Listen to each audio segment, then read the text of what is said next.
My family laughed when I told them I was applying to Duke. Duke? Sweetheart, they don't take girls who barely survived Algebra 2, my father said, smirking over the rim of his mug.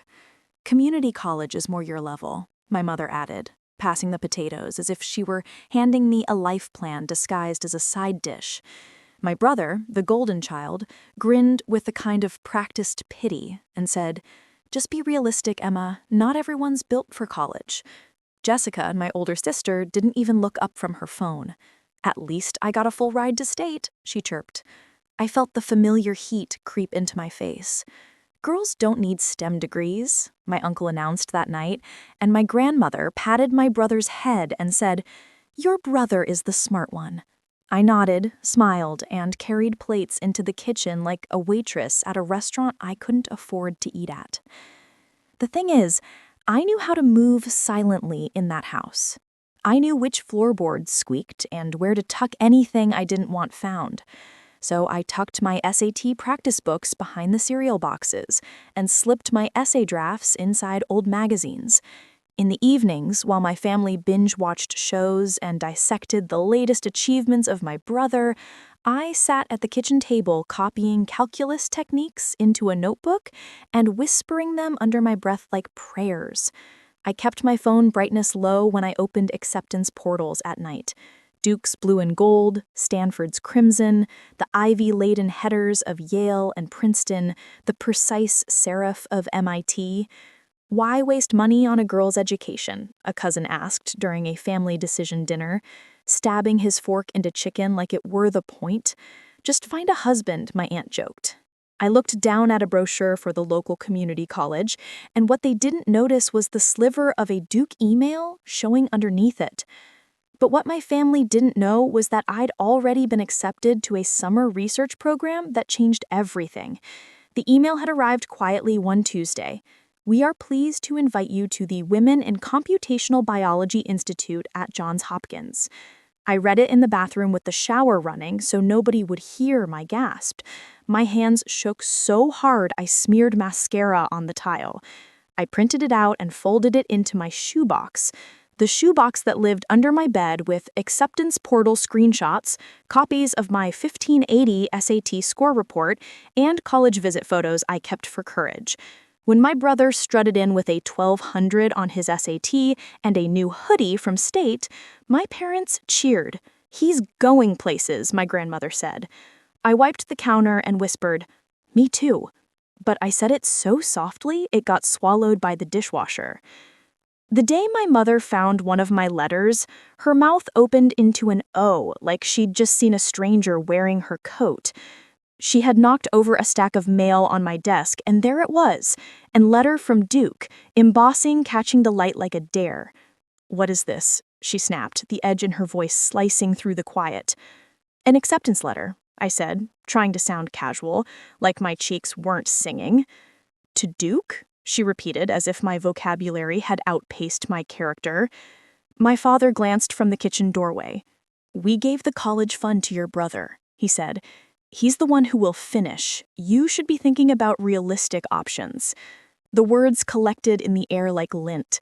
Realistic options had become a liturgy at our table. "At least your sister got a full ride to state," Jessica added, and the way she slid her ponytail into a perfect loop made me want to fling 1,000 scholarship letters into the air. That night, I sat on the floor of my room with the shoebox in my lap and cried quietly, the good kind of tears that felt like salt rinsing a wound clean. The email I received that night would change everything. It was from a private foundation I had applied to in a room that smelled like stale coffee and dry erase markers. "Congratulations, Emma," it said. "You have been selected for a $125K full-ride scholarship." The amount sat there like a lighthouse. $125,000 for 4 years, room and board included. I pressed my forehead to the paper and laughed. Then, as if the universe had decided to prove a point, a week later another message pinged at 2:04 a.m. "We are pleased to offer you a $180K merit scholarship for academic achievement and research potential." I slid down the door and let myself shake and smile and plan. A third followed a $95K renewable grant contingent on maintaining a 3.7 GPA and continued research participation. I printed each one and placed them in the shoebox. The shoebox felt heavier and more buoyant at the same time. At school, I carried myself like a girl who was listening for a song only she could hear. "Why are you lugging around that MIT textbook?" a classmate asked. "Decoration," I said with a grin, and my heart thrummed because inside I'd tucked a letter from MIT inviting me to interview for a Women in AI scholarship. On my phone, I kept a folder named Maybe. Inside it lived acceptance portals for Stanford, Yale, Princeton, Duke, Northwestern, and Johns Hopkins, their status pages memorized by my eyes. At home, the insults stacked like dishes. "Community college is more your level," my mother said again. "Girls don't need STEM degrees," my father repeated, spreading butter on bread like he was giving himself a reason. "Your brother is the smart one," my grandmother insisted while straightening his tie. I nodded, smiled, and carried plates into the kitchen like a waitress at a restaurant I couldn't afford to eat at.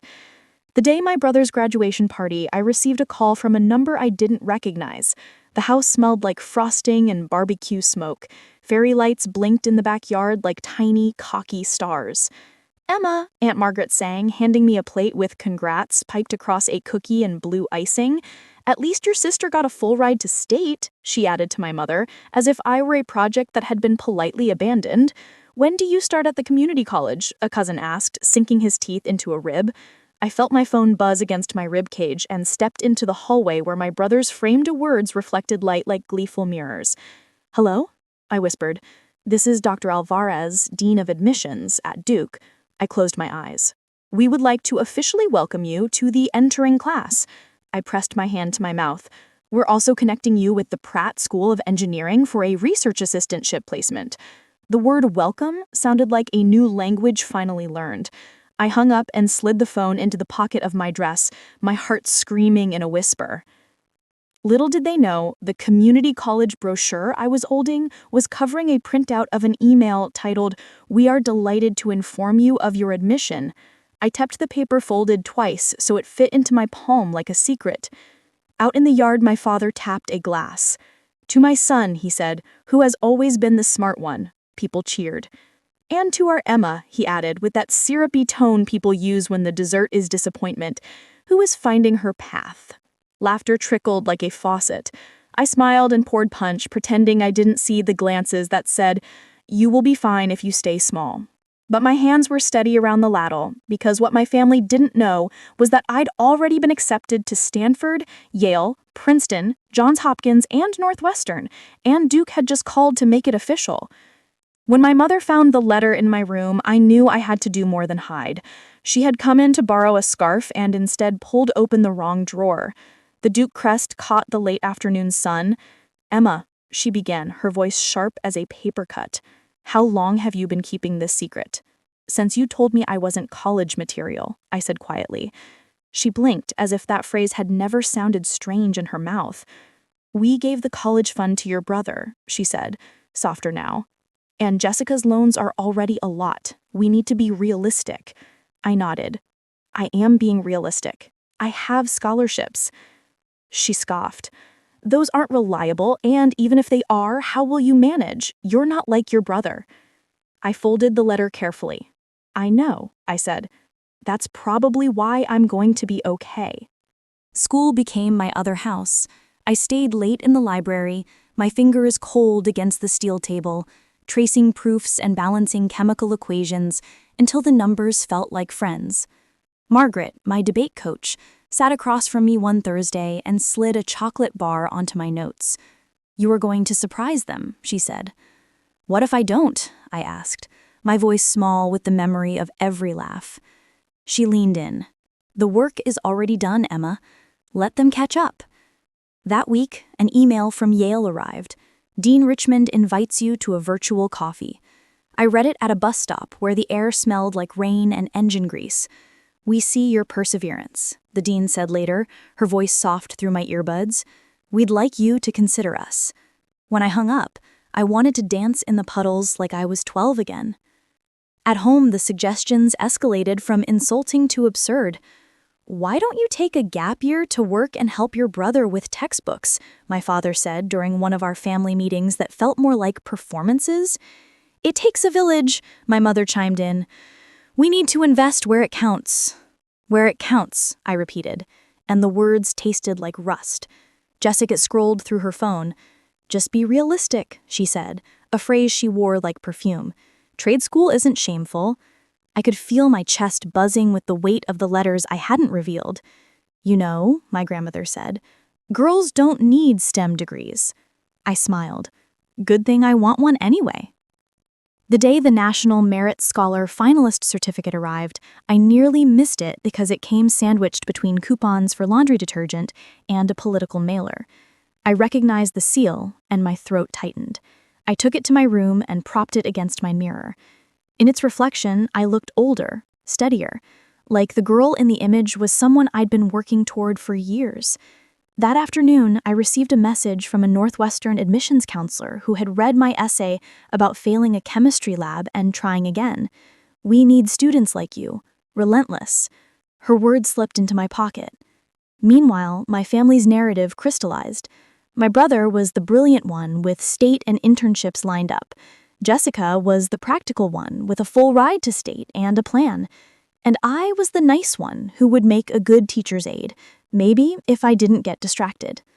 The week before senior awards night, my father called a budgeting chat at the kitchen table, like he was convening a city council. He spread out papers. We cannot afford dreams for everyone, he began, not even looking at me. So, Emma, you will skip college for now and work. Your brother starts in the fall.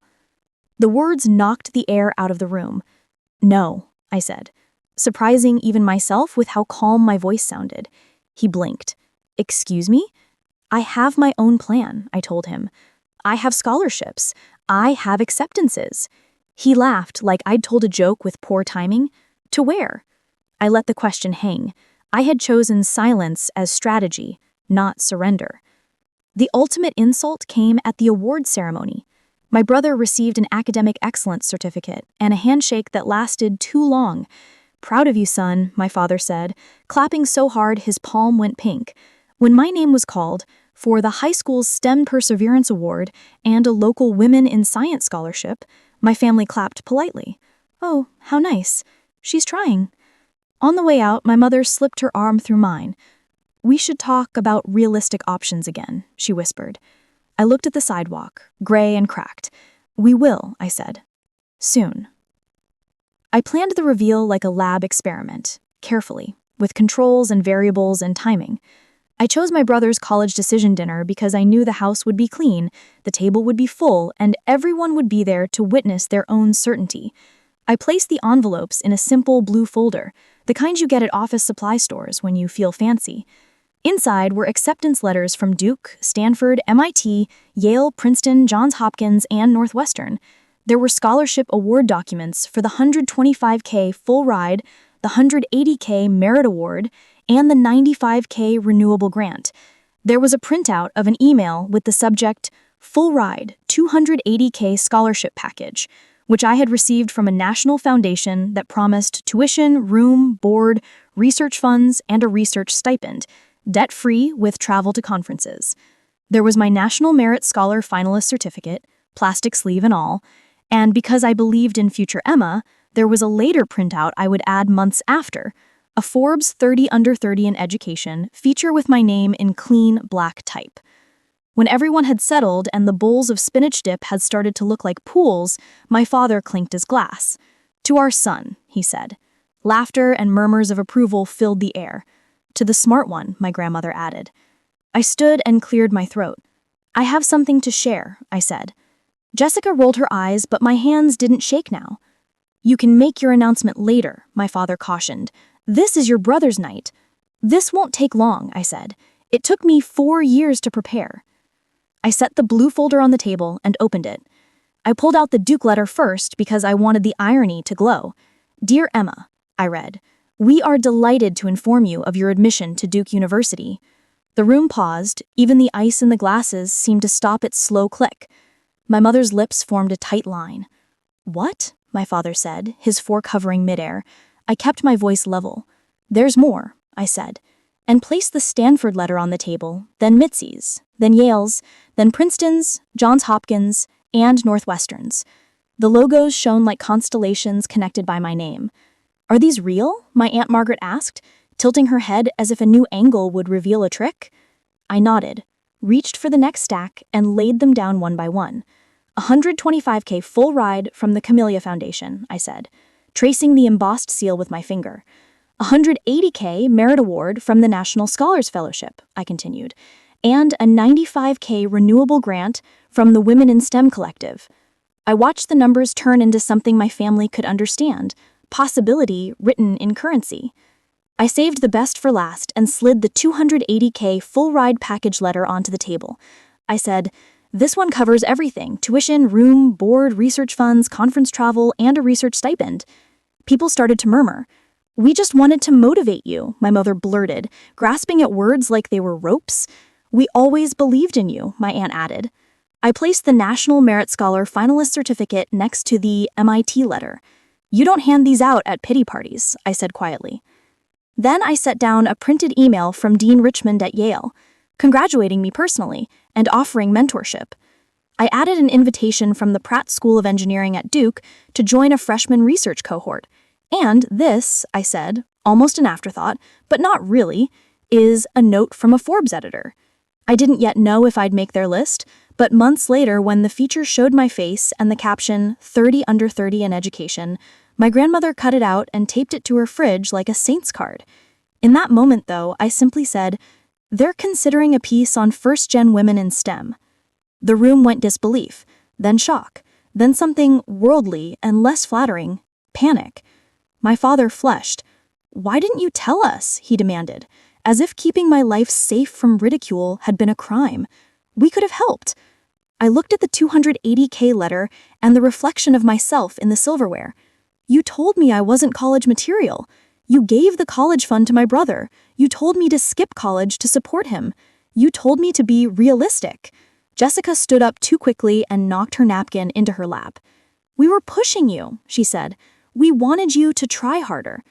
"You said girls don't need STEM degrees," I reminded them, and the air shifted from warm to something like weather. Then came the scramble to be on the winning team. "We always believed in you," my aunt repeated. But the words fell flat now. Clumsy little frogs on a tile floor. My grandmother blinked and nodded. "Well," she managed, "that's wonderful."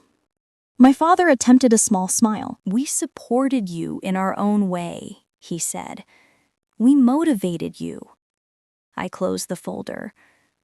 "No," I said. "I motivated me." My brother sat very still, his face pinched for the first time I could remember. "So what does this mean?" he asked. "It means," I said calmly, "that I'm going to Duke in the fall, debt-free, and I will be managing my own education on my own terms. It means I will be moving on to campus without your help, and I will not be available to fund your textbooks." After that night, the family tried damage control like it was a group project graded on performative sincerity. "We didn't mean it like that," my mother said on the phone. "We were just trying to keep you from getting hurt." "By doing the hurting yourselves?" I asked. And there was silence. And in that silence, I recognized the moment I had stopped needing permission. I blocked a few numbers. The cousin who kept sending trade school pamphlets, the aunt who asked if I would split my 180K merit award with her daughter, the uncle who wanted me to talk sense into my brother after he failed a class his first semester at State. I packed my suitcases with precision. Laptop, lab goggles, a new notebook for firsts, and the shoebox, now upgraded to a navy binder with plastic sleeves. Campus life arrived like a clean, cold wind. Duke's stone buildings rose out of greenery, and the bells sounded like someone had tuned the sky.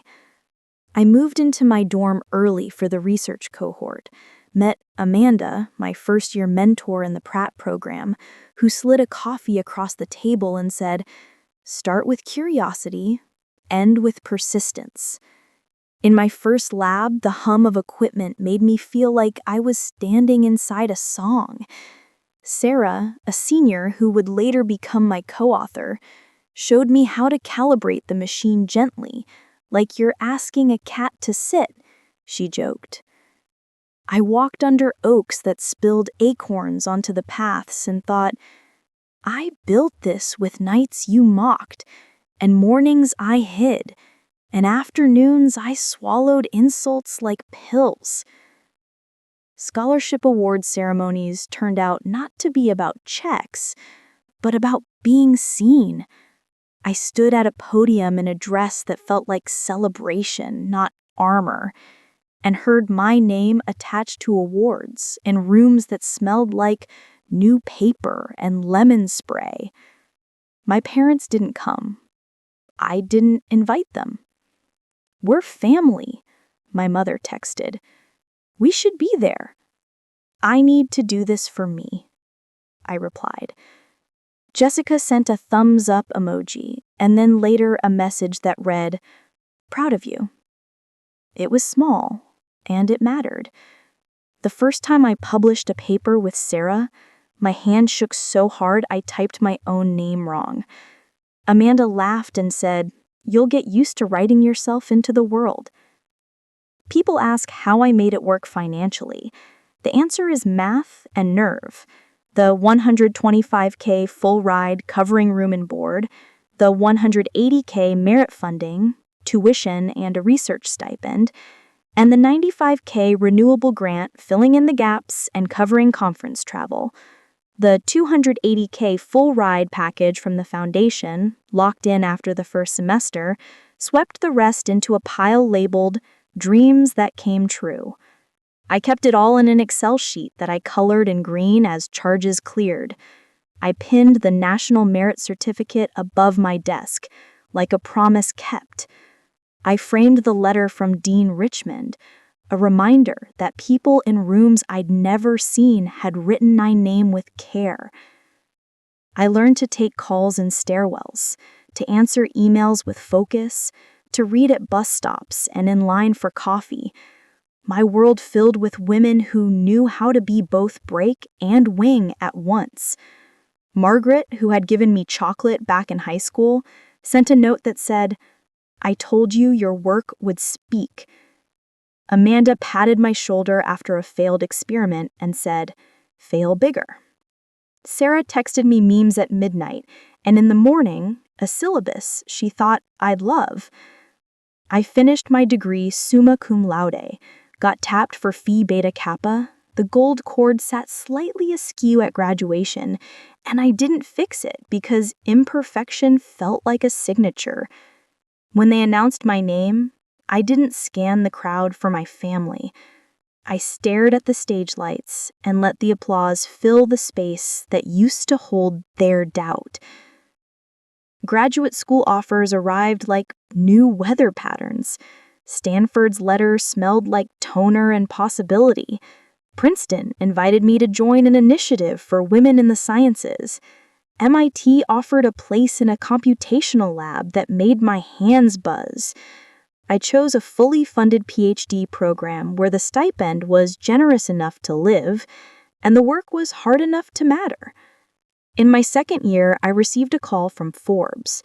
The editor said, "We're featuring early career educators changing the landscape. We'd like to include you." The day the feature went live, my grandmother called. "I cut it out," she told me. "It's on my fridge." "Thank you," I said. "I always believed in you," she added. I closed my eyes. "I know you thought you did," I replied, choosing tenderness over tallying. Meanwhile, my brother moved back home after dropping out midway through his junior year. The loans gathered like dust in unopened envelopes. "It's not his fault," my mother said, her voice fraying. "The professors were unfair." My father built shelves in the basement, then another shelf. then a whole unit. He just needs time to regroup, he insisted. One night, Jessica called me. He asked if you'd co-sign another loan, she said. I told him no, but he wants to hear it from you. I felt the old ache, the urge to fix what I didn't break. No, I said softly. I won't. He says you owe me, she added. For what? I asked. For the family supporting you, she said, and her voice wobbled at the edges. I did this on scholarships, I told her. You know that. She sighed. I know. I'm trying to remind them.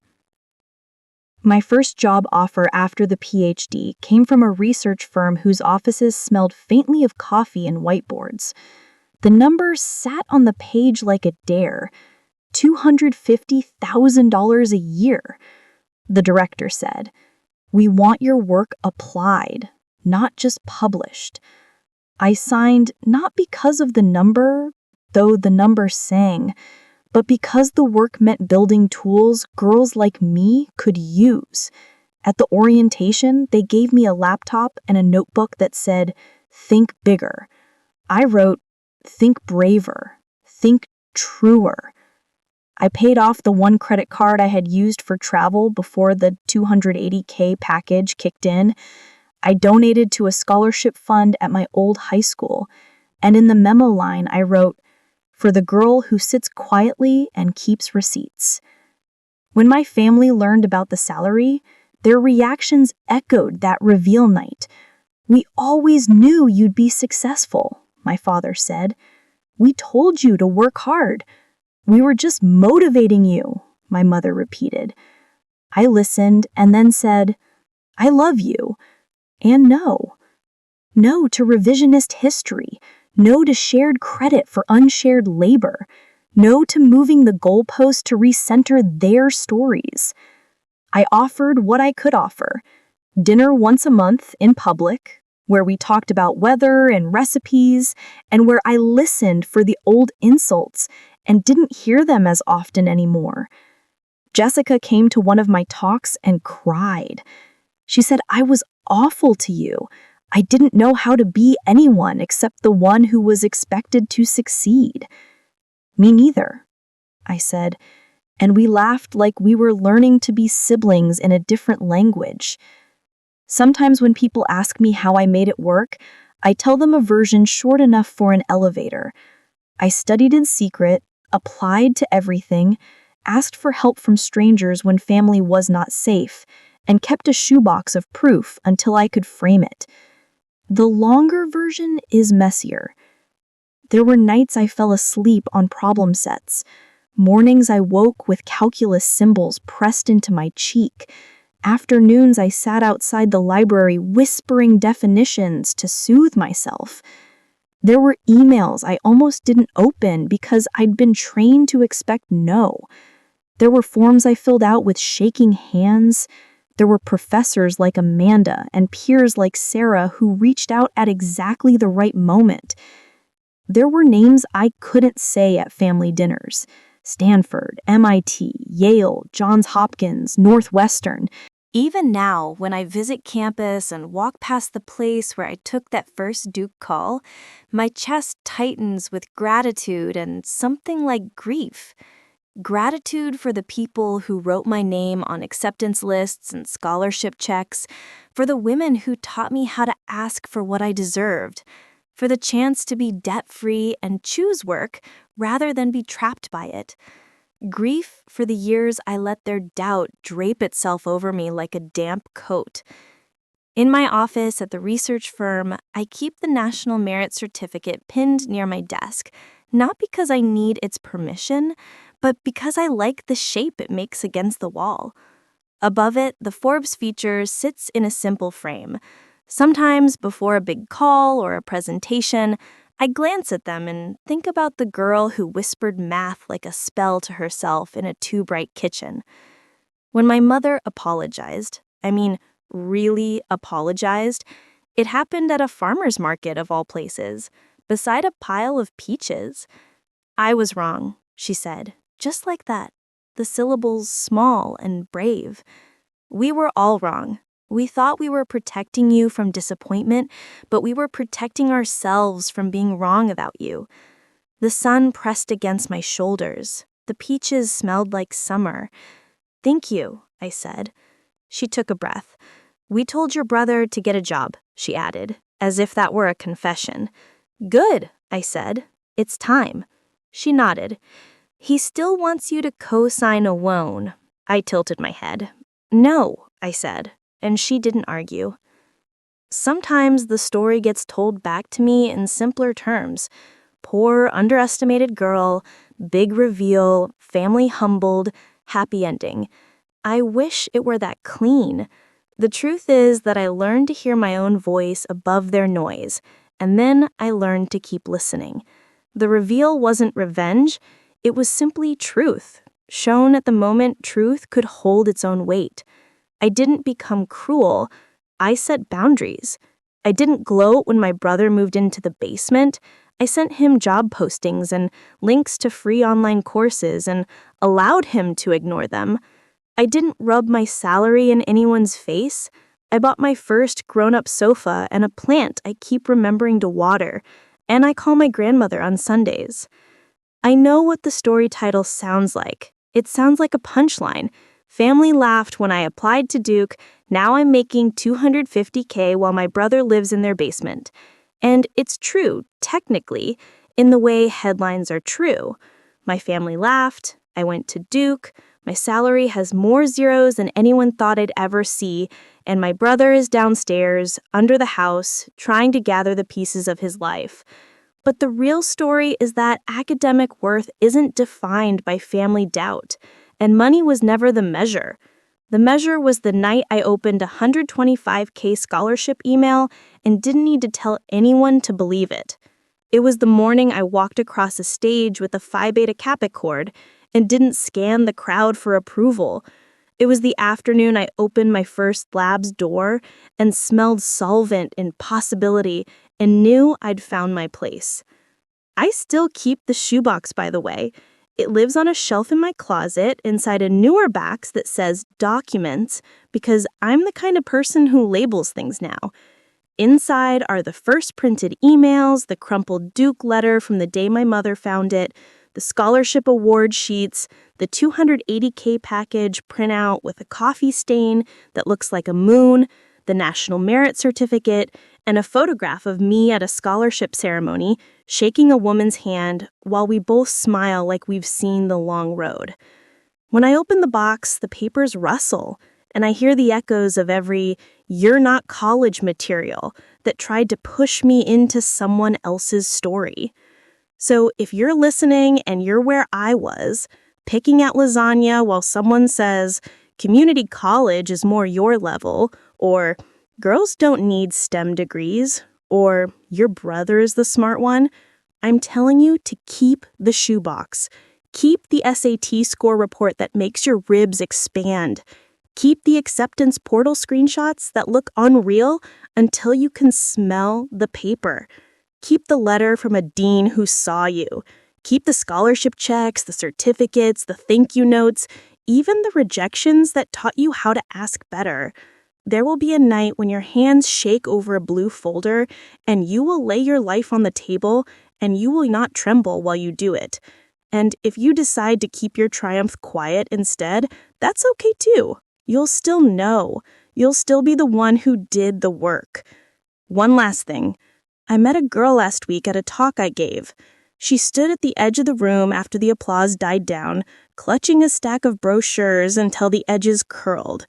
My family says I'm not college material, she whispered. They laugh when I say Duke. I handed her a pen. I told her, write down what they say, then cross it out and write your name next to the places that want you.